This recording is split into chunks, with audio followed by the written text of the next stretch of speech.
All she ever does is embarrass me." My father's voice cracked through the courtroom like a slap. I didn't flinch. I didn't look at him.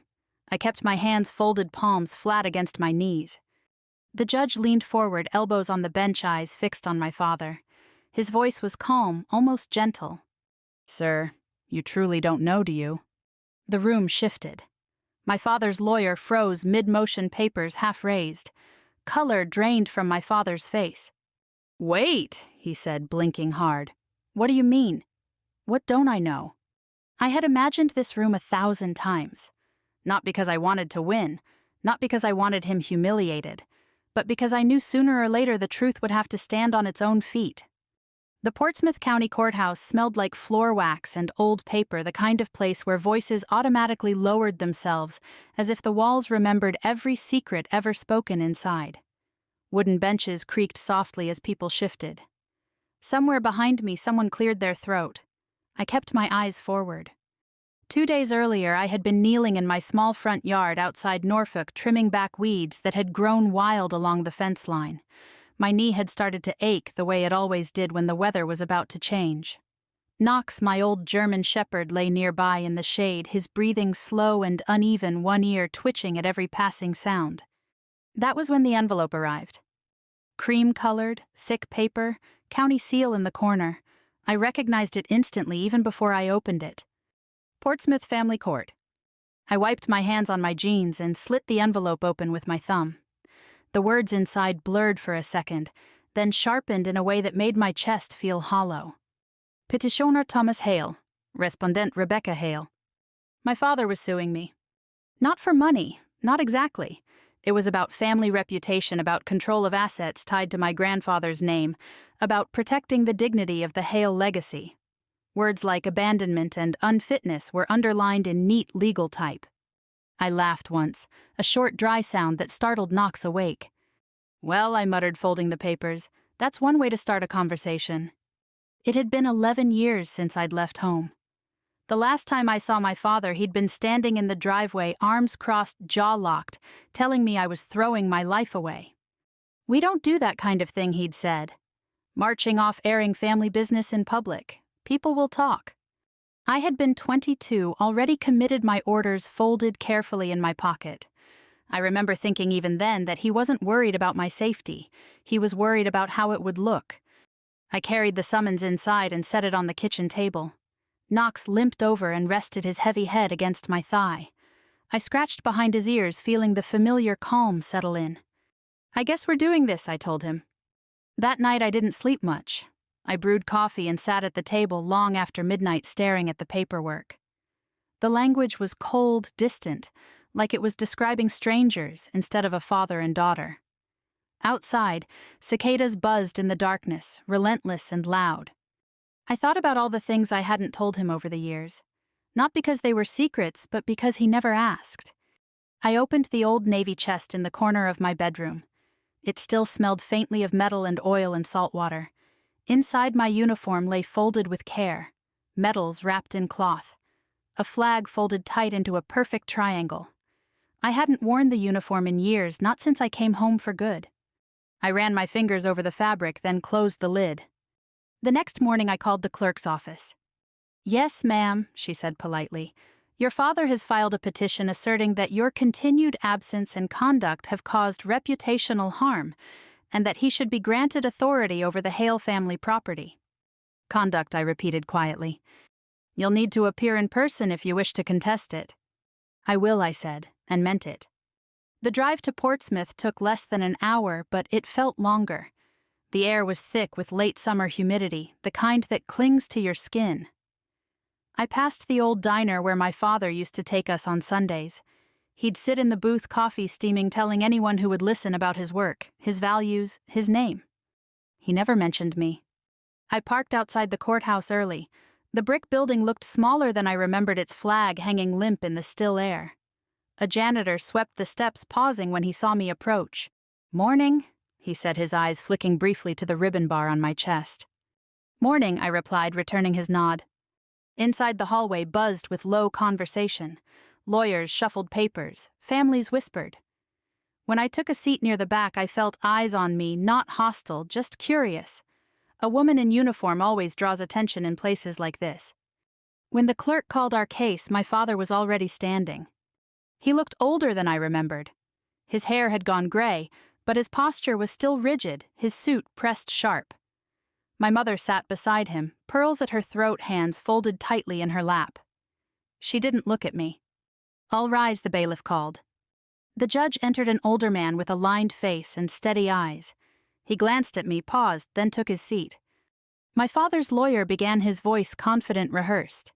He talked about embarrassment, about shame, about how my choices reflected poorly on a family that valued discretion and respectability.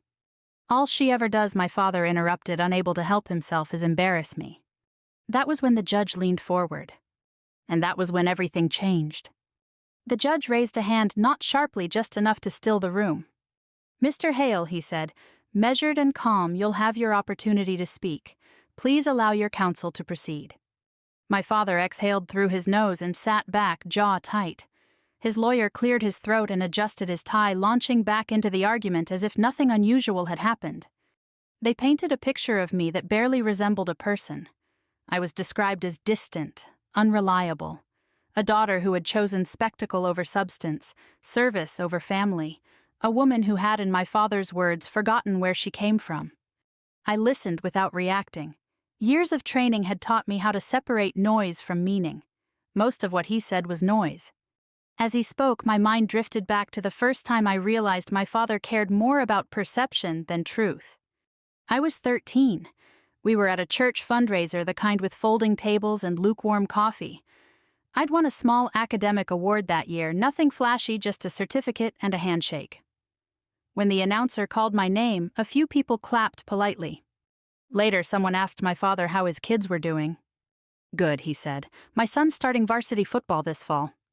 That was it. No mention of me, no lie exactly, just omission. I learned early that silence could erase you just as effectively as words. When I told him years later that I'd enlisted, his face went rigid in that same familiar way.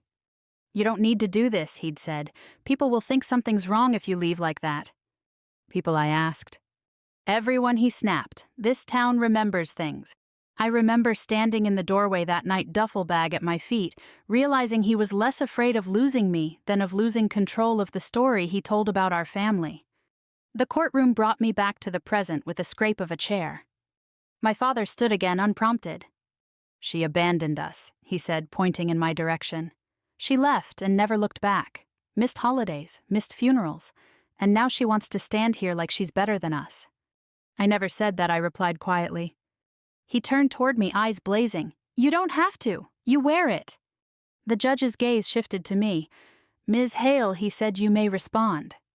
I stood. My knee protested, a sharp reminder of why I no longer ran stairs for a living.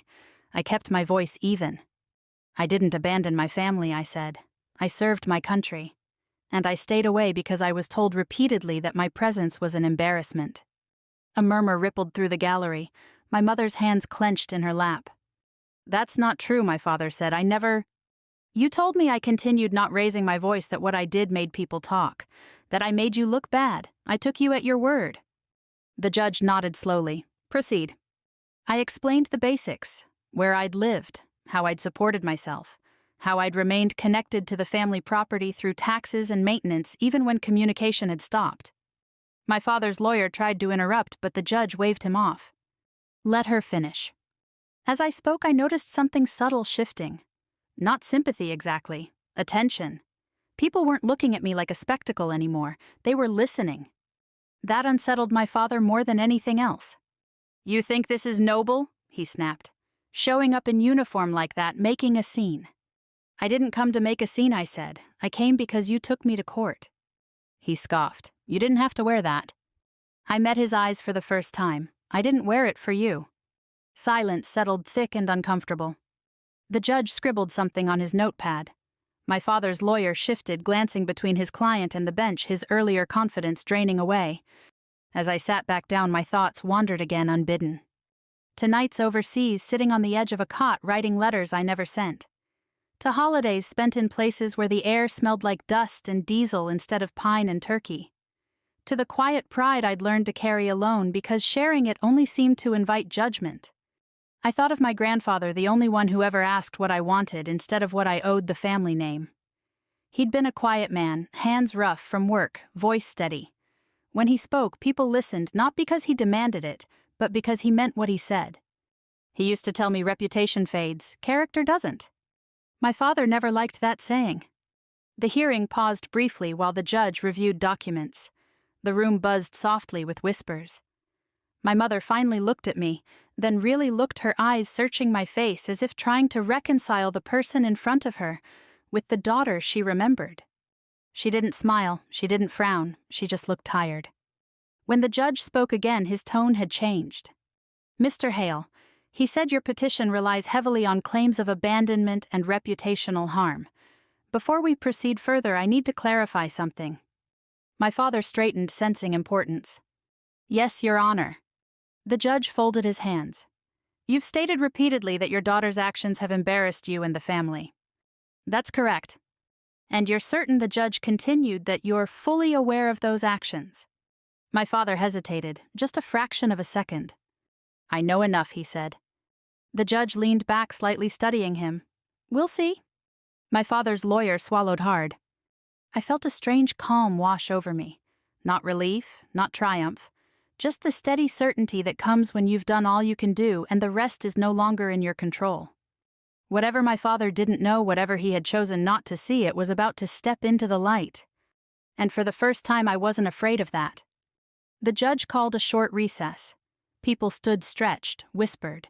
Chairs scraped softly against the floor. I remained seated, hands folded, eyes on the grain of the wood in front of me. Knox would have nudged my knee if he were here, sensing the tension. Instead, there was only the quiet hum of the courthouse air system and the steady thump of my own pulse. I hadn't hired a lawyer. That decision had surprised everyone who heard it, including the clerk when I filed my response. She'd looked up from her screen, eyebrows raised. "Are you sure, ma'am? These cases can get personal." I know, I'd said, that's why. I wasn't arrogant enough to think I could out-argue a professional. But this wasn't about clever language. It was about facts, and about letting the truth speak without ornament. In the service, we learned early that the loudest voice in the room was rarely the strongest. Orders delivered calmly, clearly carried farther. The bailiff announced the court was back in session. Everyone took their seats. My father leaned toward his lawyer, whispering sharply. The lawyer nodded, though his eyes flicked toward the judge with a tightness I hadn't seen earlier. "Ms. Hale," the judge said, "you indicated you had documentation you wished to submit." "Yes, Your Honor." I stood again, moving carefully, and approached the bench with a slim folder tucked under my arm. It wasn't thick. It didn't need to be. I handed the documents to the clerk. She passed them up. The judge flipped through the pages slowly, methodically. Tax records, maintenance invoices, utility payments, dates stretching back more than a decade. These payments, the judge said, tapping one page, were made consistently. "Yes, sir." "And from an account under your name?" "Yes, sir." My father let out a sharp laugh. "That doesn't mean anything. Anyone can pay a bill. That doesn't make her present." The judge didn't look up. "Mr. Hale, you'll wait." I watched my father's hands. They were clenched so tightly the knuckles had gone pale. I remembered those hands fixing engines, tightening bolts, teaching me how to hold a wrench. They had always been steady. Seeing them shake even slightly stirred something complicated in my chest. The judge finished reviewing the folder and set it aside. "Ms. Hale, he said you've remained involved with the property and its obligations despite living elsewhere. Is that correct?" "Yes, sir." "Why?" I hesitated. Not because I didn't know the answer, but because it wasn't a simple one. "Because it mattered," I said finally, "to my grandfather, and because no one else was doing it." My father scoffed again, always the martyr. I turned to face him slowly. "You never asked." That landed harder than I expected. The room went quiet. Even the judge paused, his pen hovering above the page. My father opened his mouth, then closed it again. The judge cleared his throat. "Mr. Hale, you claim your daughter's absence caused reputational harm. Can you specify what harm precisely?" My father straightened, grateful for the opening. People talk. They ask why she never comes around, why she chose that life instead of staying with her family. It reflects poorly. On whom, the judge asked. My father frowned, on us, on the Hale name. The judge nodded slowly. I see. He leaned back, eyes thoughtful. Ms. Hale, are you aware of any instance in which your conduct resulted in a formal complaint or documented harm to your family's standing in the community? No, sir. Have you ever spoken publicly about your family in a negative way? No, sir. Have you ever used your service to seek attention or advantage over them? No, sir. My father's lawyer shifted in his seat. Your Honor, with respect, the issue isn't documentation, it's perception. The judge's gaze snapped to him. Perception is not evidence. A few people in the gallery nodded almost imperceptibly. As the proceedings continued, I felt something loosen inside me. Not because things were going my way, but because I was finally saying what I'd carried quietly for years, out loud, on the record.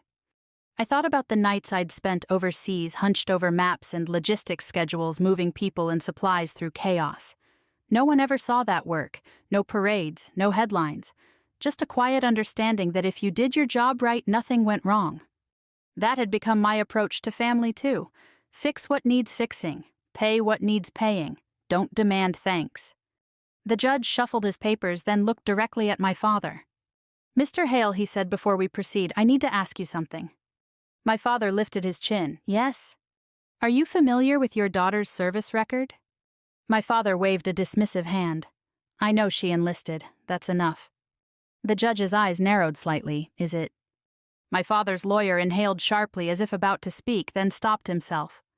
I felt a subtle shift in the room, like pressure building before a storm. My stomach tightened, not with fear but with recognition.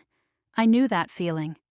I'd felt it before missions, when all the planning was done and the only thing left was execution. Mr. Hale, the judge, said, his voice quieter now. Are you aware of any official commendations your daughter has received? My father blinked. Commendations? Yes, the judge replied. Awards, citations, public acknowledgments. My father shook his head. She never told us anything like that.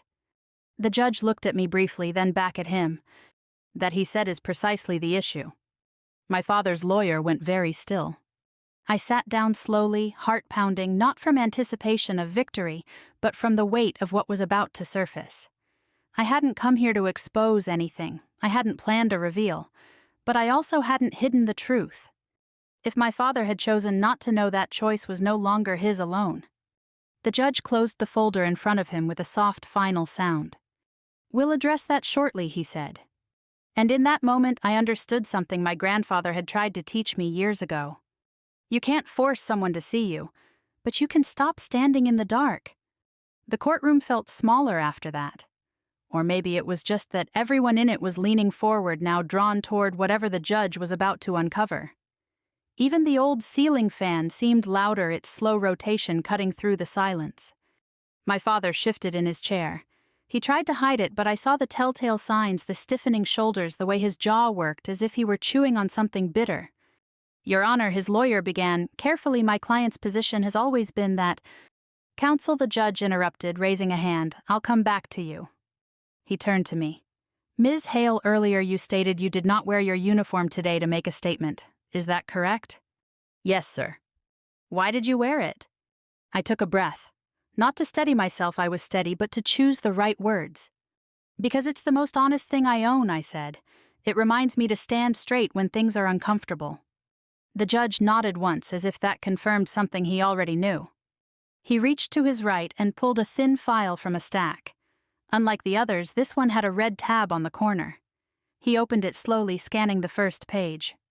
Mr. Hale, he said, you've argued that your daughter's choices brought embarrassment to your family and this community. That's right, my father said, though his voice lacked the certainty it had earlier. And you've insisted, the judge continued, that her absence and silence demonstrate a lack of contribution or responsibility. Yes. The judge set the file down and looked directly at him. Then I need to ask you again very clearly, are you certain you know what your daughter has done? My father laughed a brittle sound. If she's done something so impressive, she never bothered to tell us. A ripple of discomfort moved through the gallery. The judge leaned forward, elbows on the bench, his voice dropping just enough to command attention. Mr. Hale, he said, Are you aware that your daughter was formally recognized by the Commonwealth of Virginia 3 years ago for her role in a civilian evacuation effort? My father frowned. What evacuation? His lawyer's head snapped up. The judge flipped the file open and slid a document across the bench, angling it so my father's lawyer could see. The color drained from the man's face as he read. I'll repeat, the judge said evenly.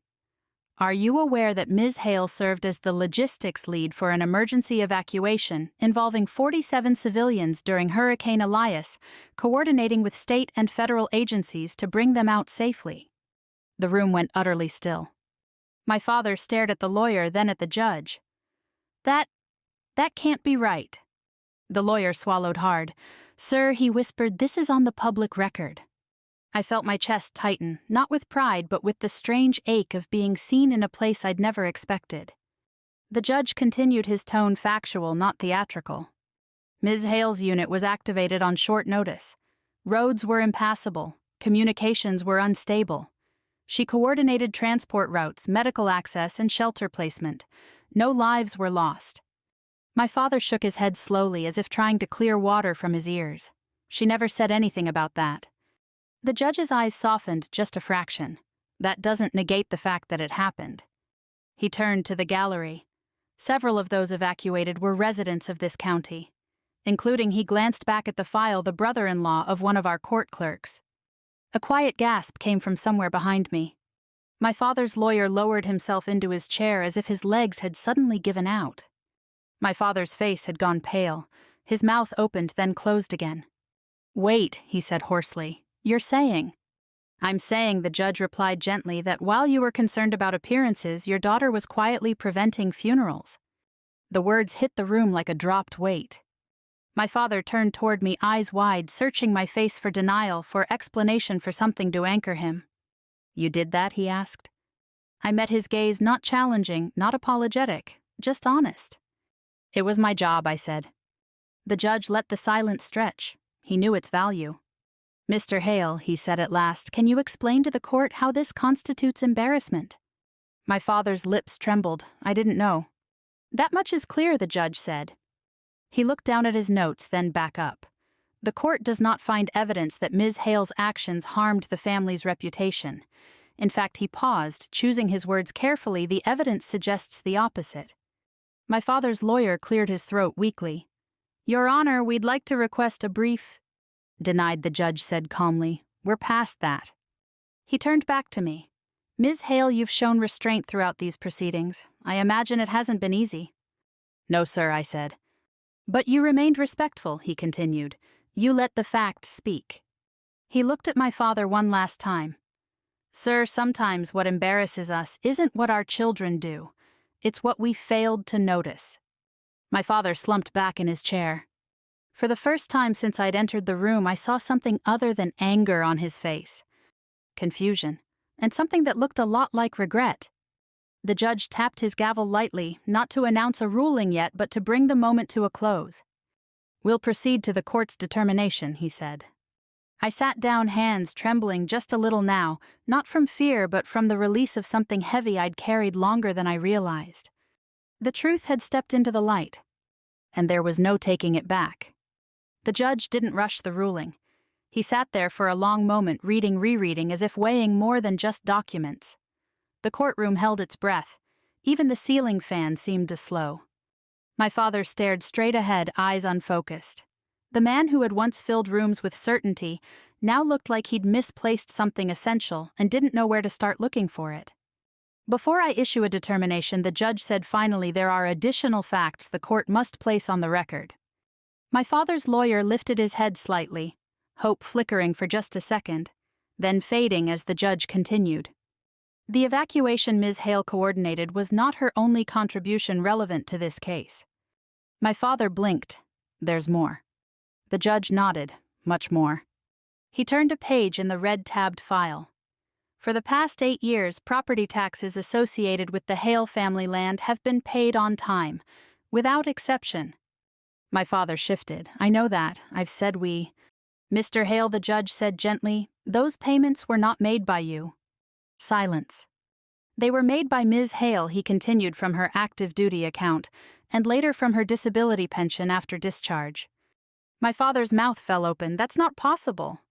It is, the judge said, and it's documented. The lawyer leaned in, whispering urgently. My father waved him off, eyes still locked on the bench. You're telling me, he said slowly, she's been paying for that land all this time? Yes, the judge replied quietly. I felt the familiar tightening in my chest, the instinct to minimize, to deflect. But this wasn't the moment for that. The judge wasn't finished. In addition, he said Ms. Hale made recurring donations to the county's Veterans Relief Fund under an anonymous designation. Those donations covered emergency housing for several displaced families, including one connected to this court. He paused, then added, the anonymity was broken only because the court was required to verify financial records during these proceedings. My father's lawyer stared at the papers as if they might rearrange themselves into a different story. My father turned toward me slowly, like he was afraid a sudden movement would shatter something. You did all that he said. It wasn't a question. I met his eyes. I didn't think it mattered who did it. The judge folded his hands. Mr. Hale, you've argued that your daughter brought shame to your family, yet the evidence shows she has preserved its assets, protected its legacy, and contributed to this community without recognition. He let that settle. If embarrassment exists here, he said, it does not originate from her actions. My father swallowed hard.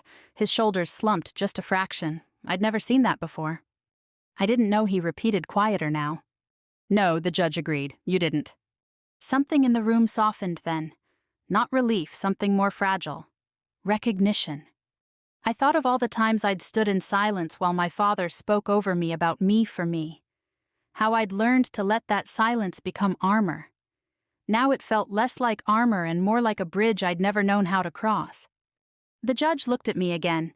Ms. Hale, would you like to add anything before the court concludes? I considered it. 1,000 sentences pressed at the back of my throat. Years of unsent letters, words sharpened by distance. But I shook my head. No, sir. He nodded, approving. Very well. He raised the gavel, then paused. For the record, he said this court finds no basis for the claims of abandonment or reputational harm. Authority over the Hale family property remains with Ms. Hale as stipulated in the existing documentation and supported by her demonstrated stewardship. The gavel came down, a clean, decisive sound. My father flinched, not as if struck but as if awakened. The room exhaled. People stood murmuring softly. A woman near the back caught my eye and nodded once, a small, respectful gesture. I nodded back. As I gathered my papers, my hands shook, not from triumph but from release, the kind that comes when something heavy finally lets go. In the hallway outside, sunlight poured through tall windows, dust motes floating like tiny stars. The air smelled faintly of rain.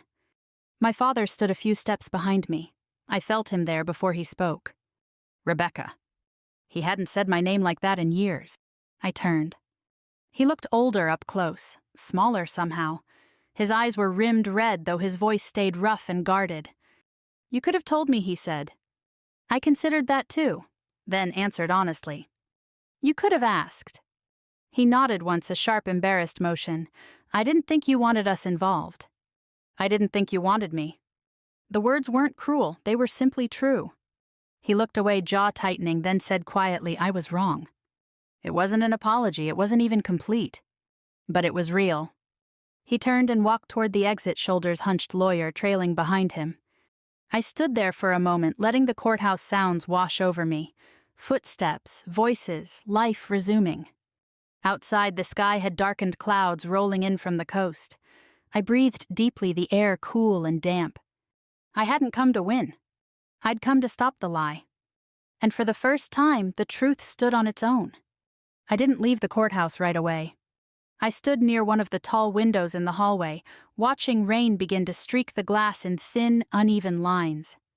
People passed by me in small clusters, lawyers murmuring into phones, families speaking in low voices, strangers returning to lives that hadn't just been split open in public.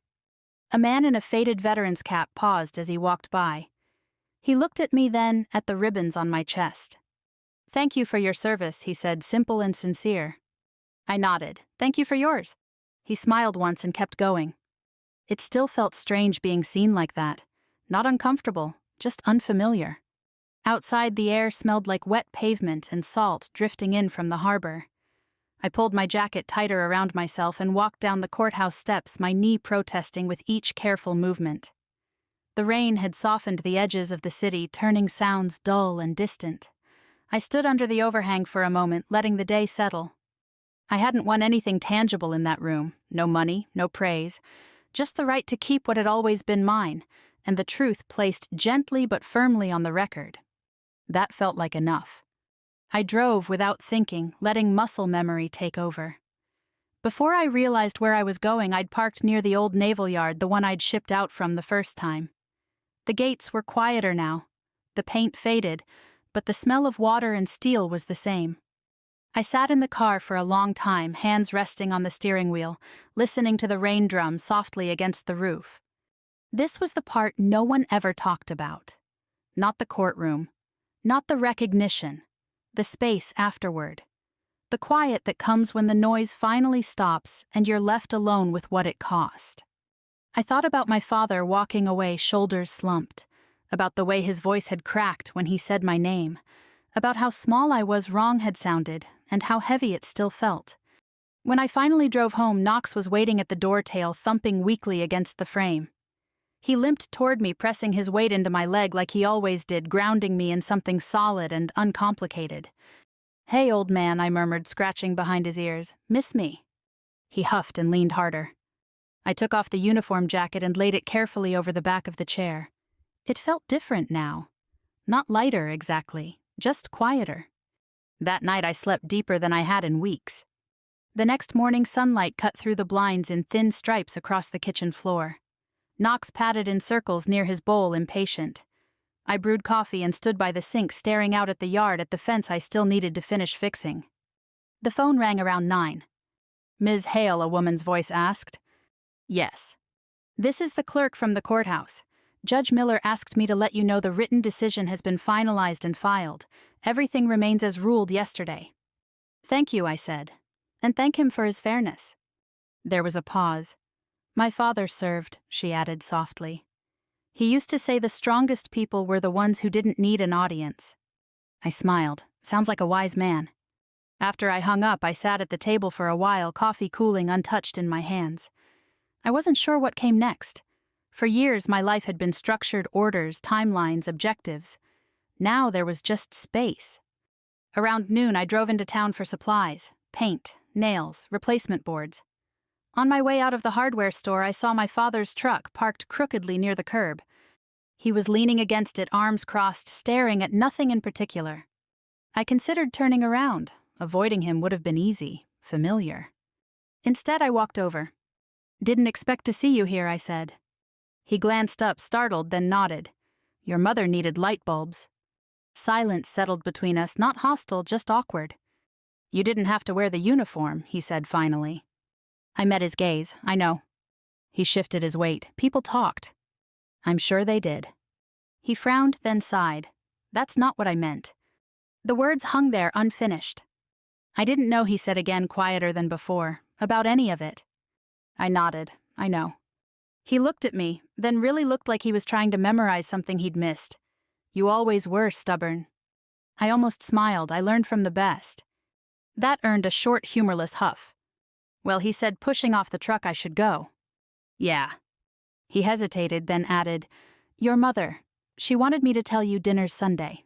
6 o'clock. I searched his face for expectation, for demand. Found neither. "I'll think about it," I said. He nodded, satisfied with that, and climbed into the truck. That afternoon I drove out to the old family property. The farmhouse looked tired but steady the way it always had. I walked the perimeter, checking boards, measuring what needed repair. Under the porch rail, faint and worn, were the initials my grandfather had carved decades ago. I traced them with my thumb. For the first time, the place didn't feel like a battlefield. It felt like a responsibility I was ready to carry without resentment. As evening settled, I sat on the porch steps with Knox beside me, watching fireflies blink in and out of the tall grass. The air was cool, the quiet earned. I hadn't fixed everything, but I'd stopped pretending there was nothing to fix. And that felt like a beginning. Sunday arrived quietly. No dramatic skies, no storm warnings, just a low, steady overcast that softened the edges of the road as I drove toward my parents' house. Knox rode in the passenger seat, head resting against the window breath, fogging the glass in slow, even puffs. His presence made the silence easier to carry. I hadn't worn my dress uniform this time. Just the khaki service uniform, clean-pressed familiar. Not a statement, just who I was. The driveway looked the same as it always had. Gravel crunching under tires. The old barn leaning slightly to the left. Tools hanging in neat rows inside, lined up with military precision. My father's kind of order. I sat in the car for a moment longer than necessary, hands on the steering wheel, breathing in and out until my shoulders dropped. When I knocked, my mother answered almost immediately. "You came?" she said, not hiding her surprise. "I said I'd think about it," I replied gently. She stepped aside, letting me in. The house smelled like roast chicken and thyme, a scent that pulled memories out of places I hadn't visited in years. The table was set the way it always had been, mashed potatoes on the left, gravy in the blue bowl with the chipped edge. My father was in the backyard when I found him sitting on the porch steps, oiling an old rifle that hadn't been fired in decades. He didn't look up at first. "You're on time," he said. "You taught me that," I answered.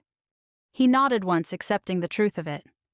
We sat there for a while, the three of us eventually listening to the wind move through the trees. No one rushed to fill the silence. That felt new. At dinner, the conversation stayed small at first. Weather, the drive, Knox's limp, my knee. Things that could be named without reopening wounds. Then my father cleared his throat. "I watched the news clip," he said, staring into his glass. "The one the judge mentioned." I didn't say anything. "They talked about leadership," he continued. "About planning. About staying calm when everything goes wrong." He looked up at me. "You always were good at that." It wasn't praise exactly, but it wasn't dismissal either. "I didn't understand it," he said. "What you were doing, why you didn't call, why you didn't come back." I didn't know how I replied. Every time I tried, it felt like I was defending myself just to exist. My mother reached across the table, placing her hand over his. He didn't pull away. "I thought," he said slowly, "that if you stayed quiet, maybe you were ashamed." I shook my head. I was protecting my peace. Something shifted then. Not healed, but aligned. After dinner, my father stood and disappeared into the house. When he came back, he held something small and worn in his palm. My grandfather's compass. "I kept this," he said. "Thought I'd earned it." He held it out to me. "But it's yours." I took it carefully, the weight familiar even after all these years. The needle inside still swung steady and sure. Honor, my grandfather used to say, is knowing which direction you're facing even when no one's watching. "Thank you," I said. My father nodded, eyes glistening just slightly. "You didn't embarrass me," he said quietly. "I embarrassed myself. It wasn't loud, it wasn't public. It was enough." When I left that night, the porch light stayed on behind me. In the rearview mirror, I saw them standing side by side at the door. No waves, no words. But they were there. Back at the farmhouse, I placed the compass on the nightstand beside the folded uniform. Moonlight caught the metal, throwing a soft glow across the room. Knox circled twice before settling at my feet with a satisfied sigh. For the first time in a long time, I slept without dreaming of courtrooms or orders or unfinished conversations. Weeks passed. I repaired the porch, rehung the swing, painted the shutters. Each task grounded me, turning forgiveness into something tangible measured in nails and brushstrokes instead of apologies. One evening, my father drove up the dirt road without calling first. He walked the property slowly, hands in his pockets, nodding at the repairs. "You did good," he said. It was the highest praise he knew how to give. As he turned to leave, he paused. "If you're speaking at the high school next month," he added, "your mother and we might come." I smiled. I'd like that. Later, standing alone on the porch, I looked out over the field as dusk settled in. Fireflies blinked on and off like quiet signals. The world felt steady. I thought back to the courtroom, to the moment my father shouted that all I ever did was embarrass him, to the judge's calm question, "You really don't know, do you?" Maybe that was the real turning point, not the ruling, not the recognition, but the moment ignorance lost its shield. We spend so much of our lives trying to prove ourselves to people who aren't ready to see us. We raise our voices. We collect evidence. We wait for validation that may never come. Sometimes the strongest thing you can do is live so honestly that the truth eventually introduces itself. If this story reminded you of someone, a parent, a child, a relationship still waiting for the right words, take a moment. Sit with it. Share your thoughts below. I'd love to know where you're watching from and what this stirred in you. We have many more stories like this to share, quiet journeys of dignity, resilience, and second chances. Subscribe if you'd like to keep walking that path with us. Thank you for listening.